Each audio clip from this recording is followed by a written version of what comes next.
The PlayStation 1 was home to a lot of bizarre games, and it's not hard to tell why. The PS1 was targeted towards a more mature audience, it was easier to develop for, and the optical disc format allowed for more expansive games. Obviously these decisions indicate Sony's attempt to reach a larger and older audience, with games bigger and more expansive than the previous generation. But a consequence of this is that the console became a hotbed for experimentation and unconventional releases. This is even evident in mainstream titles.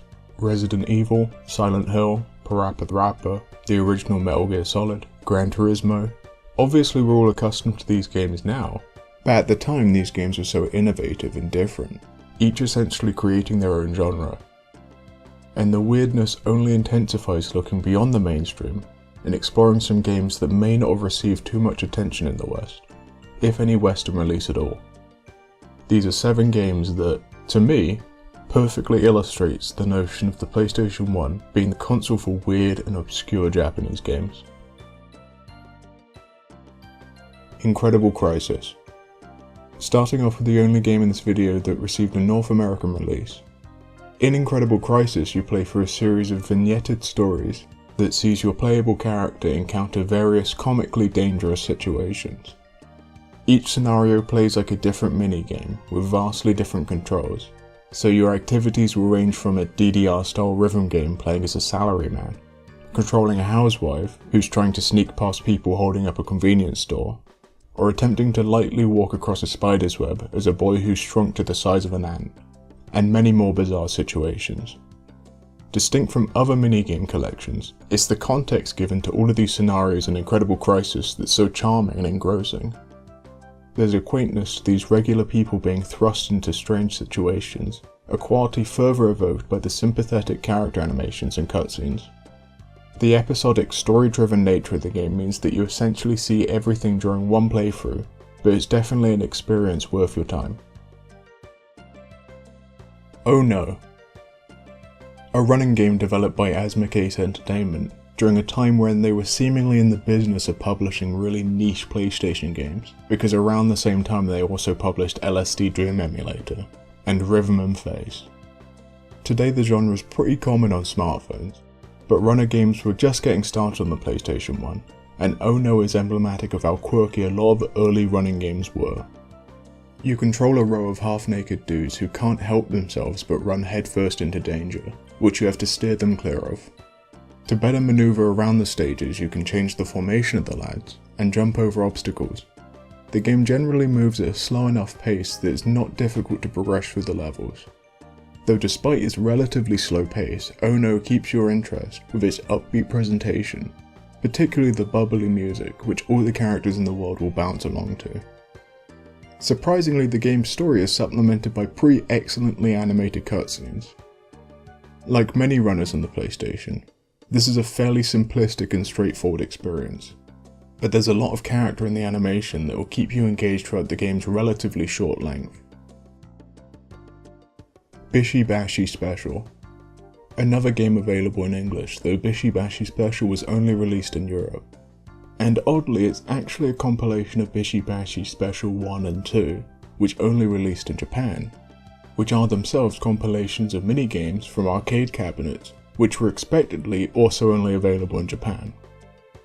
A collection of 85 very quick microgames, Bishi Bashi bears more than a passing resemblance to WarioWare, though shockingly this collection predates the first WarioWare entry by 3 years, with the first Japanese compilation coming a full 5 years before WarioWare's debut.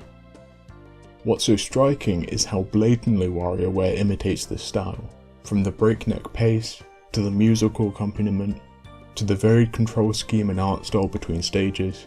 Pretty much every quality WarioWare is commended for was ripped straight from this game. Though definitely lacking the defining character and charm of the Wario games, Bishi Bashi is very respectable for pioneering this style of intense microgames, and definitely worth giving a try. Let's calm down from those last couple of games, and cover something a little bit more relaxed. No Ryouri is a cooking game with some light business sim elements, which clearly paved the way for a lot of similar games since. Just from the visuals, this game is clearly a precursor to Cooking Mama, and the whole restaurant simulation beat the clock element has been imitated since with games like Order Up, Fast Food Panic, Cooking Fever, Cook Serve Delicious. I could go on. What's important is that this game is a progenitor to so many other games, and yet it's so weird to see a game in this style on the PlayStation 1. All the elements of those later games are here, so preparing food bowls down to quick time events and careful time management. If anything, this game adds more to the formula, with a greater variety of food types to prepare stemming from the unique cuisine of Japanese culture. The weirdest thing about this game is that it was incredibly successful in Japan, enough so that it saw a best of release, yet it never received an official English localization, which clearly proved to be a mistake given how popular its imitations have been in the West ever since. Fluid. Continuing the Karma theme, Fluid is a music video creation and pseudo-exploration game wherein you control a dolphin swimming through various environments. Each environment emits a different style of electronic music ranging from ambient to techno, music that I'm currently using as the backing track for this segment. I call it pseudo-exploration as much as this game would like to convince you that you're controlling where you can swim in these environments, what you're actually doing is moving your dolphin around the screen while pre-rendered animations play in the background. It's restrictive and honestly kind of boring. I've proven over the course of all my videos that I do enjoy a good experimental game, but there's just very little substance here. The more environments that you visit provides different instruments that you can use in a very limited track creation tool, which perhaps would have been a novelty to the consumer in 1996, but today this doesn't hold any value. The only unrestricted dolphin swim in the game has is essentially a glorified menu, a small hub world where you select what feature of the game you would like to use. I'm honestly pretty disappointed. I described this as a dolphin simulator as a joke in a previous video, but as it turns out the game is nowhere near as cool as that. It certainly is an oddity and fits the quota of a weird Japanese game, but it's not exactly worth your time. Iblard Laputa no Machi. Iblard Laputa represents a style of game that I'd just love to make a whole video on, but unfortunately so many of these games are incredibly hard to find, due in part to the fact that they were never released outside of Japan, but also because they were typically produced by small independent developers. Iblard Laputa no Machi, the sound novel Evolution series, Germs Nirawati Mashi. The most famous example of this style would be LSD Dream Emulator. These mature-orientated art games explicitly trying to approach gaming with another art form. In the case of Iblard Laputa, there's this effort to combine the storytelling of video games with the aestheticism of painting, specifically the artwork of Naoshi Inoue, whose painting actually appears throughout the game. In terms of visuals, I've always felt these art games have aged the best because there's no effort to be cutting edge or hyper-realistic. Acknowledging the inherent limitation of the hardware, these developers typically opt to produce a game that looks surreal, which can be very captivating. Particularly Iblard Laputa no Machi, with its scenic location and muted earth tone color direction, it's overall a very relaxing experience. I 100% understand why this isn't everyone's cup of tea, which is why I didn't put this game in a Hidden Gems video. The game perfectly fits the definition of a weird Japanese PS1 game, but probably more so than anything else in this video I'd recommend you give it a try. LSD Dream Emulator.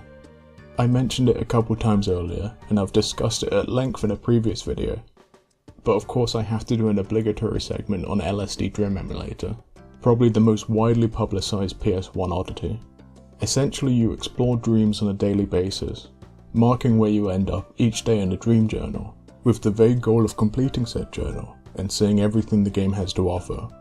Though ultimately the game doesn't really have an objective. You move through environments interacting with certain stimuli, which will transport you to a location which somewhat relates to said stimuli. So if you touch something scary, the place you will visit will be scary. If you walk into a monk, you'll be transported to a monastery. And depending on what you interact with at each location, your dream can range from peaceful and picturesque, or unsettling and ugly. There's a true subconscious choose-your-own-adventure approach to exploration. What you choose to interact with in the level determines the path you go down. You never know what objects will transport you where, but each world is vaguely related to the last. There's an engrossing stream of consciousness which perfectly captures the sensation of falling deep into a dream or nightmare. I'll admit I'm a bit pretentious, so I absolutely love LSD Dream Emulator. I've discussed this game before, but honestly I'll take any opportunity to talk about it. So those were 7 PlayStation 1 games that are definitely on the weirder side. Making this video was very interesting, finding some unconventional games on the PS1, which were clearly direct precursors to other games in the future. The game selection definitely got more bizarre at the end, so if you stuck around for this long I really appreciate it. If this type of content interests you, consider subscribing for more videos like this in the future. Have a nice day. Peace.